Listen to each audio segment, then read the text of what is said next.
دائما على احترام قرار معالي المستشار النائب العام في حظر النشر أو الحديث حول القضية. أستطيع أن أقول باختصار أن اليوم استمعت النيابة العامة الموقرة إلى إفادة الشيخ سمو الشيخ ناصر بن محمد في بلاغ الشيخ أحمد الفهد. اليوم كانت المرحلة الأولى، قطعنا المرحلة الأولى بشكل جيد.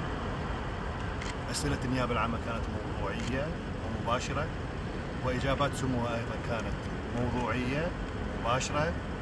مرتاحين جدا، فخورين جدا بالمثول أمام النيابة العامة، وسعداء أننا نساعد في كشف الحقيقة كاملة وإيصالها إلى الشعب الكويتي وإيصالها إلى نهاية المطاف في الأيام القادمة.